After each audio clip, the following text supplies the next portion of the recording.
నమస్కారం.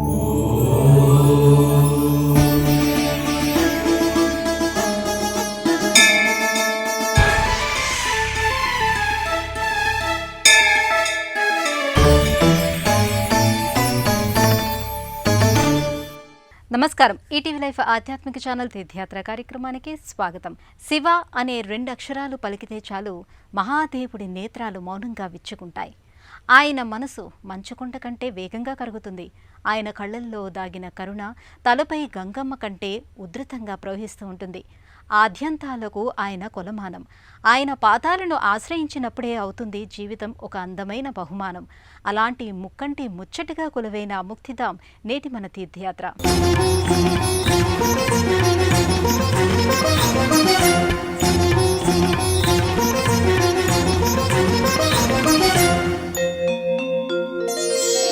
నాద శరీర వేద విహార శివ శివ శంభో శంకర ప్రణవ స్వరూప జై జగదీశ హర హర శంభో మహదేవ. నాద శరీర వేద విహార శివ శివ శంభో శంకర ప్రణవ స్వరూప జై జగదీశ హర హర శంభో మహదేవ. జటాజూటమున గలగల పారే గంగను నిలిపిన దేవరా భగ భగమండే ప్రచండాగ్ని మూడవ నేత్రము ఈశ్వర. ఓంకారం శివం శంకరం స్థితిలయ సర్వం శివం శంకరం. ఓంకారం శివం శంకరం స్థితిలయ సర్వం శివం శంకరం. ఓం నమః శివాయ ఓం నమః శివాయ ఓం నమః శివాయ ఓం నమః శివాయ. అనంతమైన ఈ విశ్వానికి అధినాయకుడు ఆదిదేవుడు. గ్రహాలను ఆదేశించేవాడు, దిక్కులను శాసించేవాడు, ప్రకృతి శక్తులను నడిపించేవాడు, సమస్త జీవులను చైతన్యం దిశగా కదిలించేవాడు ఆ శంకరుడు. లోక కళ్యాణం కోసం హాలాహలాన్ని కంఠాన దాచుకున్నవాడు. కాలకూట విషం కంఠాన మరుగుతున్న మందహాసముతోటి అభయాన్ని అందించేవాడు ఆ మహేశ్వరుడే. అలాంటి ఆ సర్వేశ్వరుడు పూజాభిషేకాలు అందుకునే ముక్తిధామ్ మహారాష్ట్రలోని నాసిక్లో అలరారుతోంది.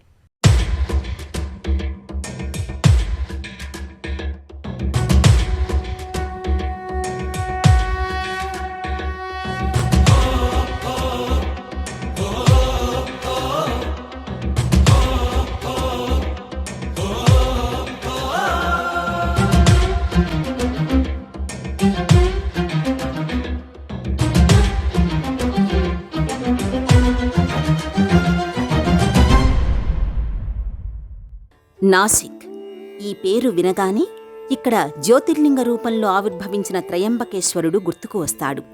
నాసిక్ గురించి మాట్లాడుకునేటప్పుడు ఇక్కడి త్రయంబకేశ్వరుడి గురించి ప్రస్తావించకుండా ఉండలేం. త్రయంబకుడు అంటే 3 నేత్రాలు కలిగినవాడు అని అర్థం.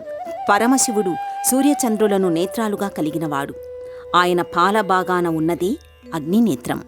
ఈ 2 నేత్రాలు ఆయన అనుగ్రహ వర్షాన్ని కురిపిస్తే 3వ నేత్రం ఆగ్రహజ్వాలలను ఆవిష్కరిస్తూ ఉంటుంది.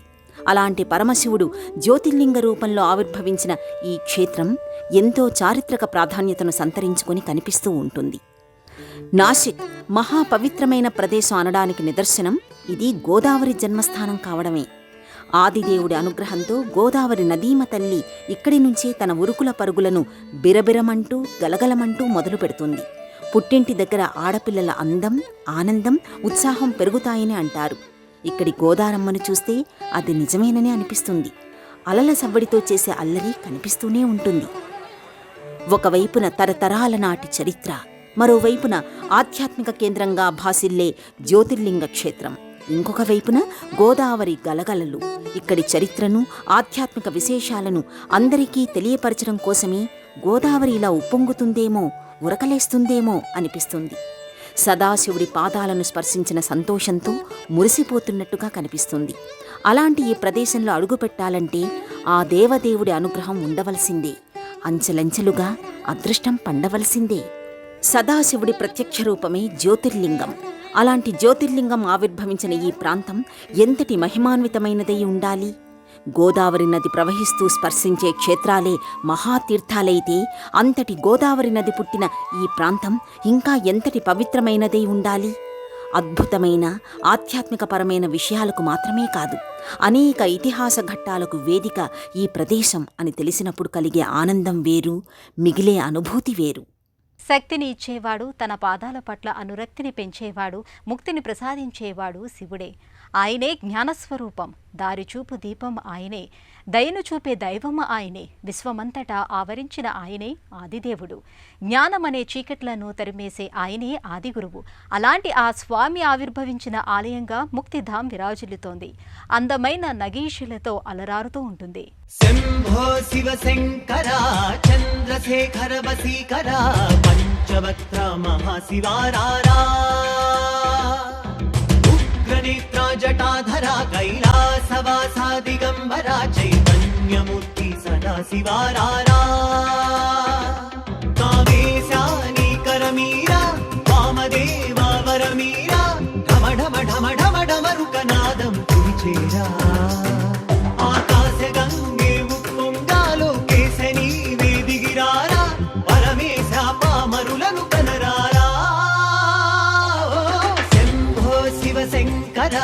చంద్రశేఖర వసీకర పంచవక్త్ర మహాశివారారా ఉగ్రనేత్ర జటాధర కైలాసవాసా దిగంబర చైతన్యమూర్తి సదాశివారారా. సాధారణంగా ప్రసిద్ధి చెందిన పుణ్యక్షేత్రాలలోని దేవతామూర్తులను పోలిన ఆలయాలు మనకు అక్కడక్కడా కనిపిస్తూ ఉంటాయి. తమ ఇష్టదైవాలను తరచూ దర్శించుకోవాలనే భక్తి భావనతో, ఆ దర్శన భాగ్యం తనలాంటి మరింతమంది భక్తులకు కలగాలనే మంచి ఉద్దేశంతో కొంతమంది భక్తులు ఈ తరహా ఆలయాలను, మందిరాలను నిర్మిస్తూ వెళ్లారు. అలాంటి ఒక సంకల్పానికి నిలువెత్తు నిదర్శనంగా నిలిచి కనిపించే ఆధునిక ఆధ్యాత్మిక ధామమే ఈ ముక్తిధామం. ఆధునిక పద్ధతిలో నిర్మించిన భారీ నిర్మాణమిది. సువిశాలమైన ప్రదేశం, ఆహ్లాదకరమైన వాతావరణం ఆధ్యాత్మిక భావాలను అంకురింపచేస్తాయి. దారి ఇవ్వడానికి అశోక వృక్షాలు పక్కకి తప్పుకున్నట్టుగా కనిపిస్తాయి. ఆ మధ్యలో నుంచి నడుచుకుంటూ వెళితే సగర్వంగా నిలిచిన పాలరాతి భవనం కనుల ముందు నిలిపిన కర్పూర కళికలా కనిపిస్తుంది. విమాన గోపురాలు కనిపించే వరకు ఇది రాజభవనమేమో అనే ఒక భావన కలుగుతుంది. బయట నుంచి చూస్తే ఇది ఒక పాలరాతి సౌధంలా కనిపిస్తుంది. లోపలికి అడుగు పెడితే ఒక ఆధ్యాత్మిక వనాన్ని తలపిస్తుంది. జైరాంభాయ్ చౌహాన్ అనే పారిశ్రామికవేత్త 1971లో ఈ మందిరాన్ని నిర్మించారు. రాజస్థాన్ నుంచి పాలరాతిని తెప్పించగా అక్కడి శిల్పకారులే ఇక్కడ పనిచేశారు. ఈ మందిర నిర్మాణంలోని నగిషీలు, దేవీ దేవతల మూర్తులను చూస్తేనే ఎంతోమంది శిల్పకారులు ఇక్కడ పనిచేసి ఉంటారనే విషయం అర్థమవుతుంది. తల ఎటు తిప్పినా ఔరా అనే అనిపిస్తుంది. చూపులు ఎటు వెళ్లినా అనుభూతి పరిమళాలనే మోసుకొస్తాయి. బయట నుంచి ఈ మందిరాన్ని చూసినప్పుడు ముఖభాగం మాత్రమే మనకు కనిపిస్తుంది. లోపలికి అడుగుపెట్టిన తరువాతనే అది మామూలు మందిరం కాదు, మహామందిరం అనే విషయం అర్థమవుతుంది. ఆ మందిరం వైశాల్యం విస్మయుల్ని చేస్తుంది. ఎటు చూసినా పాలరాతితో మలిచిన దేవీ దేవతల విగ్రహాలు నయనానందాన్ని కలిగిస్తాయి. అప్పుడే పాలలో ముంచి తీసినట్టుగా తెల్లగా మెరిసిపోతూ ఉంటాయి. భక్తిని కలిగించేవాడు ఆ భవానీ శంకరుడు. భక్తి మార్గంలో చేయి పుచ్చుకొని నడిపిస్తూ ముక్తి మార్గంలోకి ప్రవేశాన్ని కల్పించేవాడు ఆ గంగాధరుడు. తలపై గంగమును ధరించినవాడు, చంద్రుడిని నిలుపుకున్నవాడు ఆ దేవదేవుడు. అలాంటి కైలాసనాథుడిని కనుల ముందుంచే కమనీయమైన మందిరం ఇది. ఆయన చూపులలోని చల్లదనం పరుచుకున్న కారణంగా ఈ మందిరం ఇంత చల్లగా ఉందేమో అనే భావన కలుగకమానదు. పరమశివుడి నివాసం కైలాసం, ఆదిదేవుడి ఆవాసం కైలాసం. అక్కడ స్వామి ఎలా కొలువై ఉంటాడో, ఆయన పరివారం ఆ స్వామి సేవలో ఎలా తరిస్తూ ఉంటుందన్నది ఒక ఊహ మాత్రమే. ఎందుకంటే మాటకి మనసుకి అందనివాడు మహేశ్వరుడు. ఆ స్వామి తిరుగాడే కైలాసగిరి ఎలా ఉంటుందనేది ఈ మందిరంలో చూడొచ్చు. మనసును మహాదేవుడి మందిరంగా మార్చుకోవచ్చు. ఇక్కడ ఏర్పాటు చేసిన కైలాసగిరి దృశ్యంలో మంచుకొండల్లో మంచు మాదిరిగానే కరిగిపోయే మహాశివుడు మనకు ఇక్కడ ధ్యానముద్రలో దర్శనమిస్తాడు. మరో మంచు గుహలో అమ్మవారితో కలిసి కనువిందు చేస్తాడు. గంగావతరణ ఘట్టానికి సంబంధించిన సన్నివేశం కూడా మనకిక్కడ కనిపిస్తూ ఉంటుంది. అద్భుతమైన ఈ దృశ్యం మనసును చేరతీస్తుంది, అనిర్వచనీయమైన అనుభూతిని అప్పగిస్తుంది.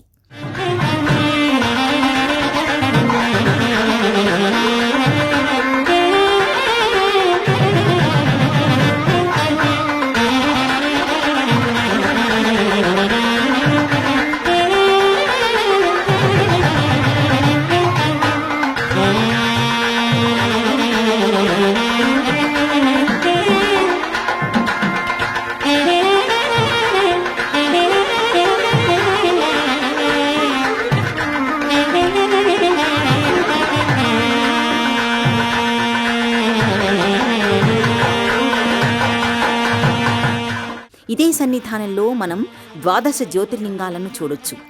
సౌరాష్ట్రే సోమనాథంచ శ్రీశైలే మల్లికార్జునం ఉజ్జయిన్యాం మహాకాళం ఓంకారే త్వమమలేశ్వరం పర్యాం వైద్యనాథంచ ఢాకిన్యాం భీమశంకరం సేతుబంధేతు రామేశం నాగేశం దారుకావనే వారాణస్యాంతు విశ్వేశం త్రయంబకం గౌతమీతటే హిమాలయేతు కేదారం గృష్ణేశంతు విశాలకే అంటూ భక్తులు 12 జ్యోతిర్లింగాలను మనసులో స్మరించుకుంటూ వాటి ప్రతిరూపాలను దర్శించుకుంటారు. ఆదిదేవుడు ఈ వేదభూమిపై 12 జ్యోతిర్లింగాలుగా ఆవిర్భవించాడు. జ్యోతిర్లింగం దర్శనం వలన సాక్షాత్తు సదాశివుణ్ణి దర్శించిన ఫలితం దక్కుతుంది. అందువలన జ్యోతిర్లింగ దర్శనం చేసుకోవడానికి ఎంతోమంది భక్తులు ఆరాటపడుతూ ఉంటారు. అయితే అన్ని జ్యోతిర్లింగాలను ఒక్కసారిగా ఒక్కచోటున చూసే భాగ్యాన్ని భక్తులకు కల్పించడం కోసం ఇక్కడ 12 జ్యోతిర్లింగ ప్రతిరూపాలను ఏర్పాటు చేశారు.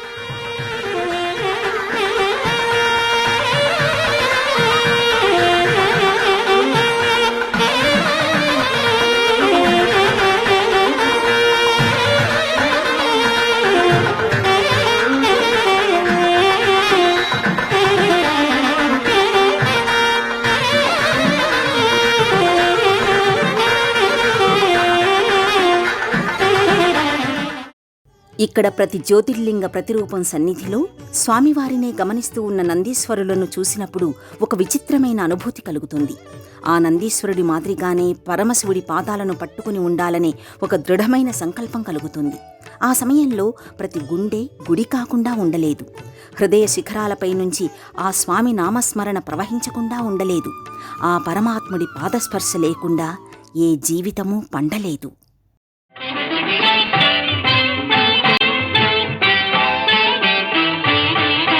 మారేడు నీవని కేరేరితేనా మారేడు దళములు నీ పూజకు మారేడు నీవని కేరేరితేనా మారేడు దళములు నీ పూజకు గంగమ్మ మెచ్చిన గంగమయ్యవని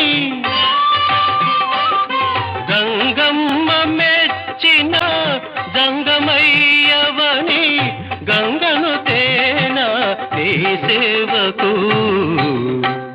నాసిక్ రామాయణ ఘట్టాలతో ముడిపడి కనిపిస్తుంది. వనవాస సమయంలో సీతారామ లక్ష్మణుడు ఇక్కడ పంచవటిలోనే పర్ణశాలను ఏర్పరచుకొని ఉన్నారు. పంచవటిగా పిలువబడిన 5 మర్రి చెట్లను ఇప్పటికీ చూడొచ్చు. లక్ష్మణుడు శూర్పణఖ నాసికను కోయడం వల్లనే ఈ ప్రాంతానికి నాసిక్ అనే పేరు వచ్చిందని అంటారు. రావణుడు సీతను అపహరించినది ఇక్కడేనని చెబుతారు. అందువలన ఈ మందిరంలో సీతారాముల ప్రత్యేకతను ప్రాధాన్యతను సంతరించుకొని కనిపిస్తారు. రాఘవం కరుణాకరం మునిసేవితం సురవందితం జానకీ వదనారవిందం దివాకరం గుణభాజనం వాలిసూను హితైషిణం హనుమత్ప్రియం కమలేక్షణం యాతుధాన భయంకరం ప్రణమామి రాఘవ కుంజరం. రామ అనే 2 అక్షరాలు సమస్త పాపాలను నశింపచేస్తాయి, సకల శుభాలను ప్రసాదిస్తాయి. సీతారాముల పాదాలను ఆశ్రయించిన వారి ఇంట కామధేనువు కల్పవృక్షం కొలువై ఉంటాయి. ధర్మాన్ని ఆచరించి చూపించడానికి అవతరించినవాడు శ్రీరాముడైతే ఆదర్శ నారీమణి అడుగుజాడలు ఎలా ఉండాలనేది సీతమ్మవారు ఈ లోకానికి చాటి చెప్పింది. అలాంటి సీతారాములు పాలరాతి మూర్తులుగా ఇక్కడ ప్రకాశిస్తూ ఉంటారు. నాసిక్లో గోదావరి నదీ తీరంలోని ఆహ్లాదకరమైన వాతావరణం తనకి ఎంతో నచ్చిందని సీతమ్మవారు చెప్పటం వలన ఇక్కడ పర్ణశాల ఏర్పాటు చెయ్యమని లక్ష్మణుడితో శ్రీరాముడు చెబుతాడు. అలా సీతారాములు ఇక్కడి ప్రకృతి సౌందర్యాన్ని తిలకిస్తూ కొంతకాలం పాటు ఉన్నారు. సీతారాముల పాదస్పర్శ కారణంగా నాసిక్ పునీతమయ్యింది. నాసిక్తో వారికి ఉన్న అనుబంధాన్ని గుర్తుపెట్టుకుని జైరాంభాయ్ చౌహాన్ ఈ మందిరంలో ప్రధానమైన మూర్తులుగా సీతారాములను నిలిపారు. వర్ణరంజితమైన వస్త్రాలతో కిరీటాలతో ఛత్రాల కింద స్థానకమూర్తులుగా ఉన్న సీతారామ లక్ష్మణులు ముగ్ధ మనోహరంగా దర్శనమిస్తూ ఉంటారు. చక్కదనమంటే సీతారాములదే అనే మాట మనకు ఆధ్యాత్మిక గ్రంథాలలో కనిపిస్తుంది. ఆ మాటకి తగినట్టుగానే ఇక్కడి సీతారాములు కనిపిస్తారు. ప్రసన్న వదనాలతో మనోహరమైన మందహాసంతో కళ్లను కట్టిపడేస్తారు. సీతారాములు అంటే ఒక నిండుతనం, ఒక పండుగతనం, పవిత్రతకు వారు నిజమైన రూపాలు, నిలువెత్తు నిర్వచనాలు. అలాంటి సీతారాముల దర్శన భాగ్యం వలన ధన్యులు కానివారు లేరనే చెప్పాలి. दिव्य सौन्दर्य सौशील्य सम्मोहना नित्य कारुण्य सौजन्य सद्भावना दिव्य सौन्दर्य सौशील्य सम्मोहना नित्य कारुण्य सौजन्य सद्भावना सर्वशस्त्रास्त्र शक्ति प्रभाधारणा सत्य सिंहासना धर्म संस्थापना न्याय विश्लेषण पोषणा स्नेह संभाषणा भूषणा वेद वेदांग शास्त्रार्थ विद्याधना आदि काव्यामृतानंद संवर्धना राम सीता सती प्राणनाथा सदा जानकी प्रेम गाथा महाराज्ञी वैदेही वीणा विनोदा नमस्ते नमस्ते नमस्ते नमस्ते नमः नमस्ते नमस्ते नमस्ते नमस्ते नमः ముక్తిధామ్ సకల దేవతల నిలయం. వివిధ పుణ్యక్షేత్రాలలోని దేవతామూర్తులకి ఒక నమూనా ఆలయం. ఈ సన్నిధానం అనేక మందిరాలను గుదిగుచ్చిన మణిహారములా మనకు కనిపిస్తూ ఉంటుంది. ప్రతి మందిరం ఒక పుష్పక విమానములా, పూల నావలా అనిపిస్తుంది. పాల మీగడలా తేలుతూ కనిపించే ఆ పాలరాతి మూర్తులను దర్శిస్తూ ఉంటే నేత్రాలు పవిత్రమవుతాయి, జీవితాలు ఆధ్యాత్మిక సుమాలవుతాయి, ఆనందవనాలవుతాయి. ప్రశాంతతకు ప్రతీకలా కనిపించే ఈ మందిరంలో అనేక దేవీ దేవతలు కొలువై ఉన్నారు. ఒక్కో మందిరం సన్నిధిలో నిల్చున్నప్పుడు ఒక్కో క్షేత్రాన్ని దర్శించిన అనుభూతి కలుగుతుంది. అలా ముందుకు కదిలితే రాధాకృష్ణుల మందిరం పలకరిస్తుంది. లోక కళ్యాణం కోసం శ్రీ మహావిష్ణువు ధరించిన మరో అవతారమే కృష్ణావతారం. రాధాదేవితో కలిసి అమలిన శృంగారతత్వాన్ని ఆవిష్కరించిన పరమాత్ముడాయన. అలాంటి రాధాకృష్ణులు కొలువైన ఈ మందిరం ముత్యాల పందిరిలా అనిపిస్తుంది. రాధాకృష్ణుల రసమయ జగత్తు మనసు మైదానంలో ప్రత్యక్షమవుతుంది. జయ జనార్దన కృష్ణ రాధికాపతే జన విమోచన కృష్ణ జన్మమోచన గరుడ వాహన కృష్ణ గోపికాపతే నయన మోహన కృష్ణ నీరజేక్షణ. చందమామను వెన్నెలను వేరువేరుగా చూడలేనట్టే రాధాకృష్ణులను వేరుగా చూడలేము. కృష్ణుడు సమ్మోహనుడు, రాధ ప్రేమదేవత, కరుణాప్రదాత. ఇక్కడ వేణువు పలికిస్తూ అల్లరివాడు కన్నయ్య కనిపిస్తూ ఉంటే అందమంతా అలుముకున్న రూపంగా రాధ కనిపిస్తుంది. ఇక గోవుల మధ్య చేతిలో వెన్నముద్దతో కనిపించే బాలకృష్ణుని చూస్తూ మురిసిపోని వారంటూ ఉండరు. ముద్దుగారే యశోద ముంగిట ముత్తెము వీడు అంటూ అన్నమయ్య ఆలపించిన కీర్తన మనసు పొరల్లో మెదులుతుంది, గుండె గదుల్లో కదులుతుంది. చిన్ని కృష్ణుణ్ణి ఎత్తుకుని ముద్దాడాలనిపిస్తుంది. పారాడుతూ ఉన్న పసికృష్ణుణ్ణి వదిలి వెళ్ళలేక మళ్లీ మళ్లీ వెనుతిరిగి చూసేవారే ఇక్కడ ఎక్కువగా కనిపిస్తారు.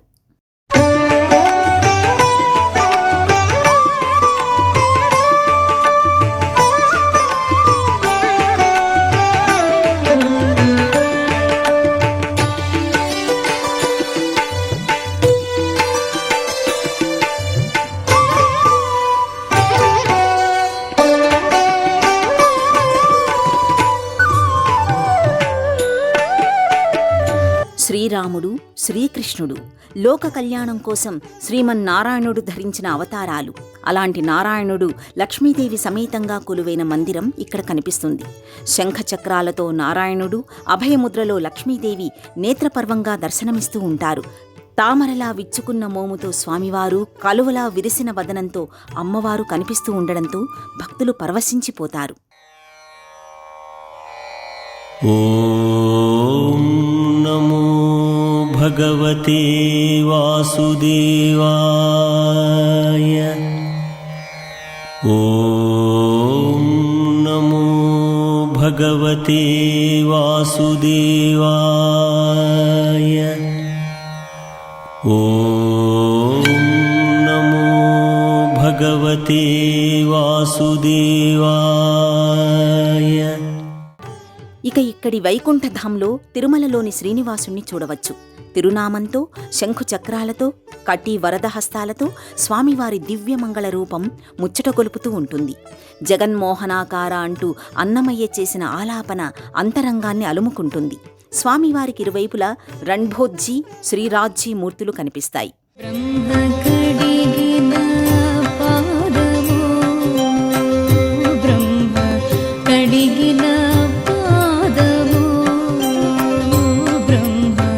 కడిగిన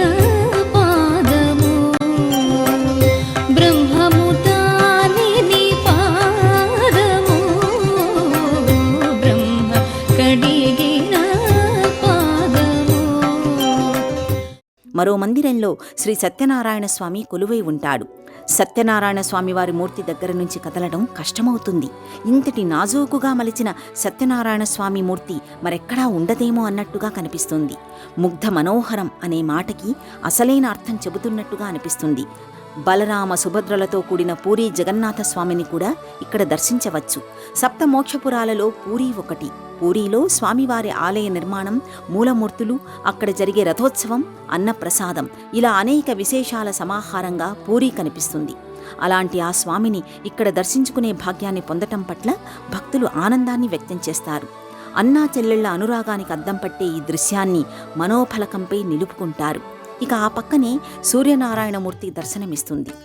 ఆదిదేవ నమస్తుభ్యం ప్రసీద మమ భాస్కర, దివాకర నమస్తుభ్యం ప్రభాకర నమోస్తుతే, సప్తాస్వరథమారూఢం ప్రచండం కశ్యపాత్మజం, శ్వేతపద్మధరం దేవం తం సూర్యం ప్రణమామ్యహం. సమస్త లోకాలకు వెలుగును, సమస్త జీవులకు ఆహారాన్ని అందించే సూర్యభగవానుడు 7 అశ్వాలతో కూడిన రథంపై దర్శనమిస్తూ ఉంటాడు. నాసిక్లోని ప్రాచీనమైన ఆలయాలతో సమానంగా ఈ మందిరాన్ని కూడా భక్తులు దర్శిస్తూ ఉంటారు. భక్తులతో పాటు యాత్రికుల రద్దీ కూడా ఎక్కువగానే ఉంటుంది. ఎంతమంది భక్తులు వచ్చినప్పటికీ ధ్యానం చేసుకోవడానికి అవసరమైన ప్రశాంతత, చల్లదనాన్ని ఈ మందిరం ఇస్తూనే ఉంటుంది. అందుకు నిదర్శనంగా ఇక్కడ దేవీ దేవతల మూర్తులతో పాటు భక్తి, జ్ఞాన, వైరాగ్యాలను బోధించే ఆధ్యాత్మిక గురువుల మందిరాలు కూడా కనిపిస్తూ ఉంటాయి. ఇదే సన్నిధిలో ఒకవైపున దత్తాత్రేయుడు, హనుమంతుడు, వినాయకుడు, సుబ్రహ్మణ్య స్వామి, ఆదిపరాశక్తి పాలరాతి మూర్తులు, మరోవైపున ఆధ్యాత్మిక గురువులు, సిద్ధులు, యోగులు, అవధూతలు, నవనాథుల మూర్తులు, నవగ్రహ మందిరం కూడా కనిపిస్తూ ఉంటాయి. ఆధ్యాత్మిక ప్రపంచాన్ని ఆ చివరి నుంచి ఈ చివరి వరకు పరిచయం చేసిన భావనను కలిగిస్తూ ఉంటాయి.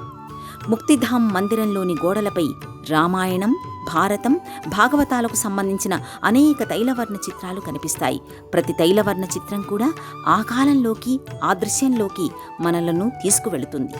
ఇక భగవద్గీత 18 అధ్యాయాలకు సంబంధించిన శ్లోకాలు, అందుకు సంబంధించిన తైలవర్ణ చిత్రాలను ఏర్పాటు చేసిన తీరు మనసును ఆధ్యాత్మిక చింతన వైపు నుంచి తప్పుకోకుండా చేస్తాయి. జీవితంపై ఒక అవగాహన, ఈ ప్రయాణాన్ని కొనసాగించడానికి సంబంధించిన ఆలోచనను కలిగిస్తాయి. భగవంతుడి పాదాలను ఆశ్రయించడానికి ఆటంకమై నిలిచే దారులను మూసేస్తాయి. ఇలా శివకేశవ రూపాలు, శక్తిదేవతా స్వరూపాలు, రామాయణ, భారత, భాగవత అపురూప దృశ్యాలు, అవధూతల మూర్తులు కొలువైన ఈ మందిరం మనసులోని అనుభూతికి మకరందం అద్దుతుంది. ప్రతి మూర్తి హృదయాన్ని ఆధ్యాత్మిక వనంగా మార్చుతుంది. సకల దేవతల రూపాలను ఒక్కసారిగా ఒక్కచోటునే చూడాలనుకునే వారి ముచ్చట తీరుస్తుంది.